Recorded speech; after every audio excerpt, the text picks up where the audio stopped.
Okay, so it's Cat Stanley Space Demon coming at you again with another video. And today I want to talk a little rock and roll Babylon, little Hollywood Babylon. I want to talk about Paul Stanley's love triangle with a Ghostbuster. Okay, so following the release of the Kiss album, Music from the Elder, in November of 1981, Kiss singer-guitarist Paul Stanley had some time on his hands.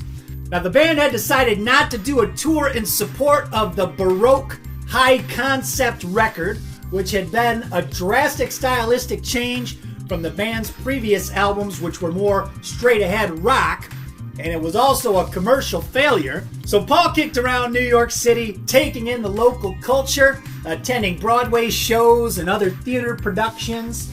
He even briefly took some acting classes with Lee Strasberg at the famed Actors Studio. Paul also took the opportunity to indulge another one of his favorite pastimes, women. Now it seems Paul was having dinner at a restaurant when in walks none other than the actress Donna Dixon. She was with her roommate, who was a model. Now, Donna Dixon at the time was on the television series Bosom Buddies, you might remember. Show featured a young Tom Hanks long before he'd win back-to-back Best Actor Oscars for movies Forrest Gump and Philadelphia. Another guy on there, Peter Scolari. You know, a lot of people used to talk about, they'd make jokes about how successful Tom Hanks' career would end up being, and they'd kind of rag on Peter Scolari. But, you know, he was on that show Newhart. He did that character Michael, which I thought was pretty hilarious, you know. But anyways, so in walks Donna Dixon into the restaurant. Of course, Paul Stanley can't help but notice, but apparently Paul was so blown away by Donna's beauty, he was so intimidated that he winds up pursuing her roommate, the model. Eventually, Paul was just so infatuated with Donna Dixon that he managed to pull off the roommate switch. You guys might remember that old Seinfeld episode, The Switch, where he tried to pull off the roommate switch and something about a menage a trois, and, you know, go ahead and watch it if you want to know about that. But Paul managed to pull off the roommate switch, started this relationship with Donna Dixon, the actress. Paul was living in New York at the time. Of course, Donna was in L.A. shooting Bosom Buddies. But, you know, she'd shuttle back and forth from L.A. so they could see each other. And in 1982, Kiss would head out to L.A. to record their Creatures of the Night album. So while Paul was in L.A., he would spend his free time with Donna Dixon. Now, Donna would end up landing a role in the 1983 comedy film Dr. Detroit, which starred Dan Aykroyd. Now, Paul would even visit her on set during the filming of the movie. He even went so far as presenting her with a diamond ring, which he did not call an engagement ring, but at that point, Paul had felt the relationship had gotten a bit stagnant, and he didn't want to lose her, so he wanted to do something to try to solidify the relationship, so I guess he got her this diamond ring. But apparently when Donna Dixon started working on the movie Dr. Detroit with the movie's star, comedian Dan Aykroyd, apparently she had told Paul after the audition when she had met Aykroyd, she had told Paul that she thought he was a genius. And now in Paul's memoir back in 2014, Face the Music, he said this about Donna Dixon. He said, after her TV show Bosom Buddies got canceled, she auditioned for a movie called Dr. Detroit. She told me after the audition that she thought Dan Aykroyd was a genius. I thought that assessment was a stretch. So here he is. He's thought that he's kind of making light of her assessment of Dan Aykroyd being this genius, casting aspersions on his talent or intelligence. So here, obviously, Paul's bitterness is coming through. And, you know, Paul obviously thinks of himself as this great talent musically or whatever. So obviously already he's a bit intimidated by Dan Aykroyd. But during this time, Paul would talk about how he'd often go days at a time without hearing from Donna. Even though she lived at his place when she was in New York City, Paul was getting a bit suspicious because I guess one time when she came back to his place in New York, she had brought back a brand new fur coat, which Donna claimed she had gotten from the wardrobe department of a project she was involved in. Paul also found among Donna's things a t-shirt that said Martha's Vineyard on it. Now, she had never said anything about having been at Martha's Vineyard, But, Paul didn't ask too many questions. He remained willfully ignorant. He basically said when someone was, quote unquote, inconsiderate or dishonest, it basically reinforced his own insecurities. But he was determined to make this relationship work. And, I guess that the two of them were pretty hot and heavy for a time. In Paul's memoir, he's got this little clipping from a tabloid news article around that time.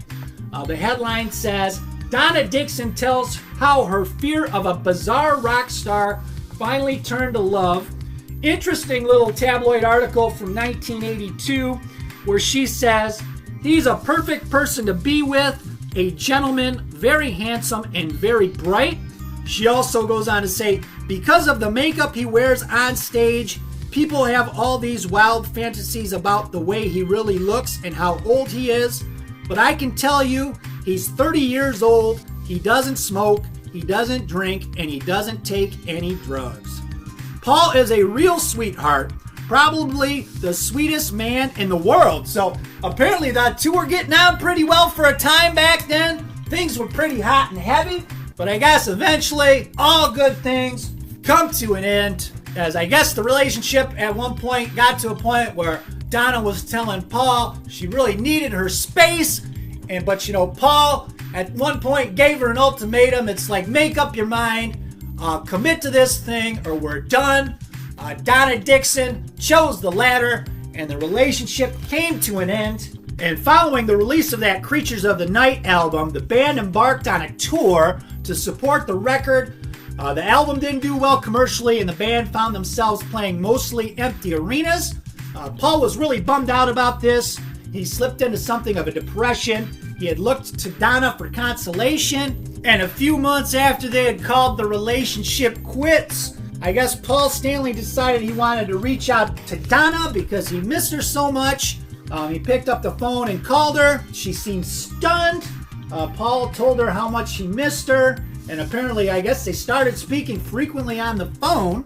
But I guess one morning just before Kiss were about to leave to South America for the final leg of that Creatures of the Night tour, Paul picked up a copy of that morning's newspaper, and a small article caught his eye. Here's what it said. It said, the actress Donna Dixon has married her Dr. Detroit co-star Dan Aykroyd. Newly discovered paperwork shows. The marriage license came to light in Martha's Vineyard. And immediately, Paul Stanley thought back to the time he had found that t-shirt that said Martha's Vineyard on it. And it turns out that they had already been married for 3 months. Paul realized that during the time they had started talking again, she had been on the verge of getting married and then in fact had gotten married. He couldn't believe it. So he picked up the phone, called Donna, wanted to know what was going on, why she was married, why is she talking to him. She basically just wished him the best, said, hey, I hope you find something like I've found with Dan Aykroyd. Best of luck to you, Paul. Godspeed. He was blown away, and basically they were done. But it does kind of make you wonder where Dan Aykroyd was this time she had been talking to him the 3 months after they had been married. Was she aware she was still having these conversations with her ex-boyfriend? Kind of makes you wonder, but in the end, the Ghostbuster won out. Paul Stanley got kicked to the curb. They would remain together until, I guess, 2022. Now, they're still legally married, but they've been separated since 2022. Of course, Paul Stanley would go on. I think he'd do pretty well for himself. We know all about Paul Stanley and Gene Simmons, both pretty prolific and proficient cocksmen, so I think he would do okay. He'd recover rather nicely. In fact, he's been married to his current wife, Erin, since 2005. They're seemingly living happily ever after. But that's the story of the love triangle between Paul Stanley, Donna Dixon, and Ghostbuster, Danny Aykroyd. As always, I hope you dug it, man, and we'll see you next time. Who's here?